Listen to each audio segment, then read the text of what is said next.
Money, a delicate subject. It's a subject most people are reluctant to discuss. They are reluctant because speaking about it can attract severe criticism. However, you and I are brave souls, so let's wander into this misunderstood area of life. Lord Bacon gave us some valuable advice when he said money is a good servant, but a bad master. In developing our desire for money, we should also seek a balance of wisdom as well. Otherwise, the accumulation of wealth could bring with it the potential to distort our personality and rob us of our life. I have often thought it to be rather strange, and I should probably add sad, that the earning of money is not taught in our school systems anywhere in the world, even though money is a medium of exchange which is accepted and used worldwide. Poverty hurts. I mean, I don't like it. And I don't like that our academic system's so corrupt. So it's one of the most important messages I have for entrepreneurs is that failure should inspire you to get smarter. Don't let failure ever stop you. Use your brain, use your creativity. And unfortunately, our school system says if you fail, you're stupid. That is not true. So the lesson to young people is don't take a job for the money, take a job for what you're learning.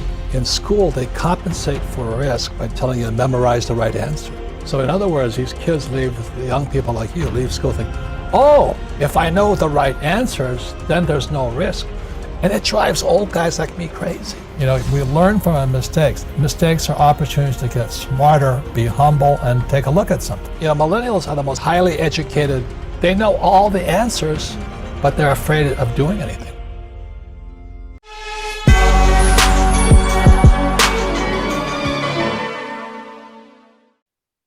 My friends, welcome to the Sheep Get Sheared Podcast, where here we talk about people, politics, and popular culture. I'm your host, the one and only Austin Creed.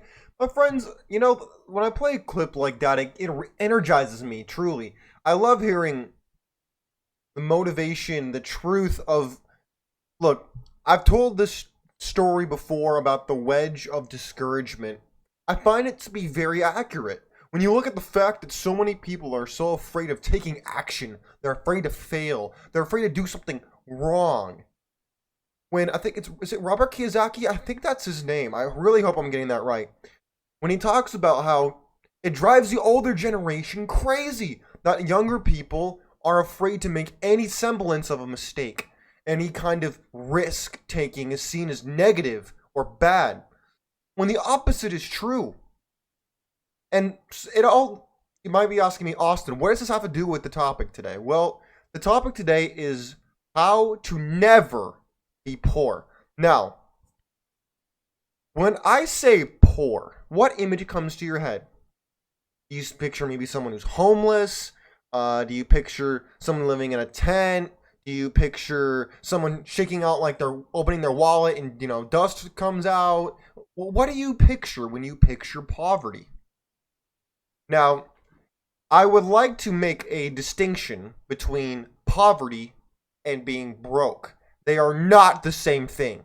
Not at all the same thing. In fact, the mere notion that the two coincide is a misnomer, and I'll explain to you why in just a second. But before I do that, I want to share this with you. Now, you may be asking, how many people live near the poverty line? And I want to tie this in just a moment. It says, in 2021, now I can't always have everything up to date because the census is only taken so often. The U.S. Census Bureau estimated that 11.6% of Americans, or roughly 38 million people, live at or below the poverty line. And it says this is not significantly different from 2020. Okay. It says the poverty threshold, here are the numbers. The poverty threshold in 2021 was 27,740 for a family of four and 13,788 for a single individual. There's about half of the people in poverty, 18.2 million, were in deep poverty, meaning they earned less than half of the poverty threshold.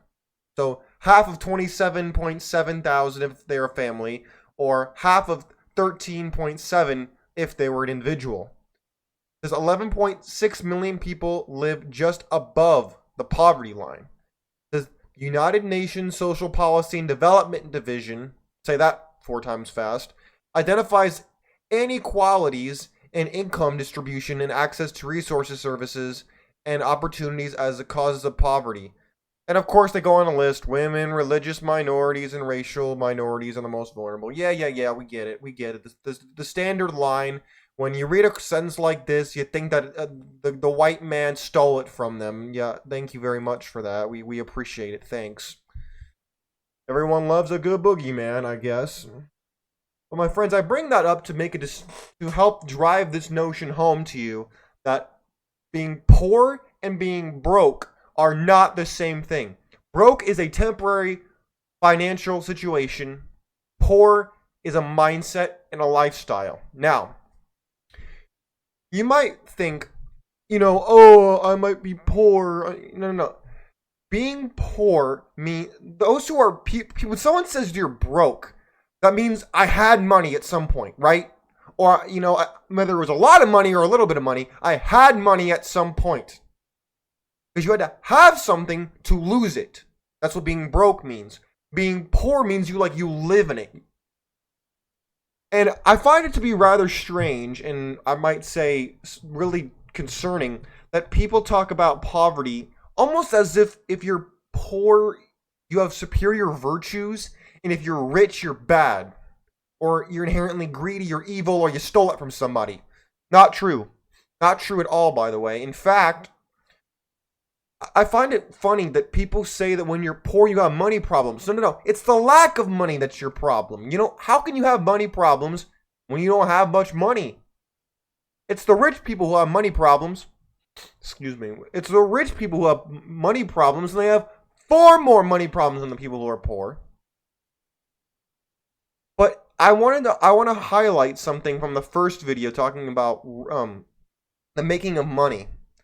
Now, that video is fantastic, by the way. I think it was Earl Nightingale who it might have been Earl Nightingale with a little bit of a voice changer, but this idea of that Napoleon Hill really, I think, made famous is this idea of money not being the physical paper, the banknote in your wallet, but instead the byproduct of the contributions you contribute to society. In other words, if you are a rare skill, you have a rare talent, you bring something unique to the table, you're going to get paid more because your service or your product is more valuable. Versus if you are just a minimum wage worker, well, then you're very easily replaced, which means that you're not going to earn as much. So if you give more, you will receive more back. That's the first problem people have. You want to know how to never be poor? I'll give you 3 things about how to never be poor. Number 1, you need to realize that money comes as a result of what you give. You see, when you think about money in that context, instead of saying, how can I get more money? You need to think, how can I give more? Because it seems backwards, but let me explain it. Because when you talk about, you cannot get if you do not first give. You may say that's wrong, it's not. Anything other than that would be transgression of the natural law. For example, if a farmer was to go harvest another farmer's field, that would be stealing, right? Exactly. That's exactly what you would be doing if you're trying to take without first giving. So number 1 about how to never be poor is you have to be obsessed with giving. Because the more you give, the more you will get out of life. Don't you think there's a correlation between the more that content creators push out more content, the more money they receive? You think that's on accident? No. That's the first one, I think, that's extremely important on how to never be poor. Second, on how to never be poor. Always pay yourself first. What does that mean? Take at least 10% every time you get a paycheck. I don't care if it's $1,000 or $100,000. You immediately pay yourself 10%. Whether that comes in the form of investing that 10%, whether it comes as you put it away in a different savings account, or whether it's you do something, you have to always pay yourself first. Because if you don't pay yourself first, there's not going to be money left over later. I can guarantee you. The problem is not spending the money. The problem is retaining money. Retaining little. That's like, let me go back to the farmer example. The farmer keeps a portion of his crop so that he can use the seeds to sow more fields. The same thing can be said for you. What are you doing right now when it comes to, even if you're working a job that you absolutely cannot stand? I guarantee you, you save 10% of every paycheck you make for the next year, next 2 years. You can use that money to slowly invest that money maybe into a new business venture that you've wanted to start. You invest that in maybe a content creating venture. You will see those acorns sprout into mighty oak trees. I've seen it in my own life. You see that little book cover that I added in the bottom, I think it should be in the bottom left hand of the screen? That's my first book, Biblical Bachelor. I put a lot of money and a lot of time into making this book. And it's only going to be the first of many. That's a perfect example of what I'm talking about. I could have spent that money in a bunch of useless garbage, but I didn't.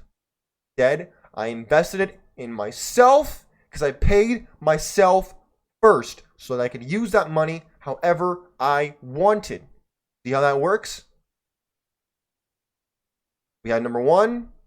We have number 2. Now you're probably wondering, what is number 3? Before I give you number 3, I really want to drive one more point home. Being broke is temporary. Because people who have a lot of money can bounce back. But people who are poor, they live in it. They think, well, we've always been poor. And that brings me to my third point. The third point is to how to never be poor. Never blame other people for your problems. Because when you blame other people for your problems, you rob yourself of an opportunity for growth. You rob yourself of an opportunity to become better, learn, and never make the mistake again.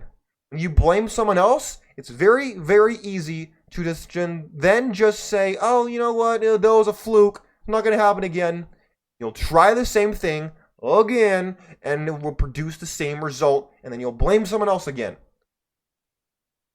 Do not blame other people for your problems. Accept accountability, because then you assume control. And once you assume control, you can direct it however you want. Because that is energy, whether it's positive or negative, makes no difference. You can transmute it if you have the ability and the desire to do so. My friends, being poor is a mindset. Being broke is a temporary situation. It's a momentary problem. Now, some of you might live in poverty at the current moment. Maybe your parents are poor, your grandparents are poor. Maybe you might even say you're poor right now. I want you to stop saying you're poor and start saying that you're broke. Because then guess what? When you say that you're broke, that means, wait a minute, I need to start working to get more money. When you say poor, you almost wear it as like a blanket. Like a lead blanket where it weighs you down, but you also feel warm. Versus it being like a kick in the pants to get better. You need to assume responsibility. You need to pay yourself first. Please, I beg you, pay yourself first. If you don't do that, you will end up in a world of trouble and you'll hate it. Now, change your mindset. Mindset is powerful. It seems infantile, seems silly. It is not. It's life-changing. I wish I could tell you that it's just, it's so simple. In some regards, it's very simple. In other ways, it's a choice you make every day you wake up. Because the more you choose to be accountable, the more you choose to pursue and take risks, your life will change. It has to. Because otherwise, guess what? If you don't take action, you can't expect any results. But even if you put something out in the universe that fails, at least you tried and you can learn from that and change your approach and do it again. You'll win next time. My friends, being poor is something that people often see as it was decided for them. Never decided for you. Never over. It's never over. What's your excuse for being poor? I'm not poor. I might be broke sometimes, but I'm never poor. Are you? Or are you just broke and on your way to bounce back? My friends, I'd like to hear what you have to say about this or any other topic I raised today. You can hit me up in the comment section if you're watching on YouTube or on Rumble, or if you can head on over to X or, formerly Twitter. Follow me over there at Sheep Get Sheared. I'll leave in the comment section in the description. And I will be placing my book on pre-order not too long from now, Biblical Bachelor. You can order on ebook, paperback, hardcover. I'm going to start working on getting an audiobook for it. My friends, I'll be putting that on pre-order shortly. Should be released on Halloween. So when that is out on pre-order, I will put that in the description. But my friends, I appreciate you being here today, showing support for the Sheep Get Sheared podcast. My friends, God bless you. God bless your family. God bless America. We're out of here. Have a great day. Stop being poor and don't be broke anymore. Work your way up. You can do it. Take care of yourselves. I'm out. Peace.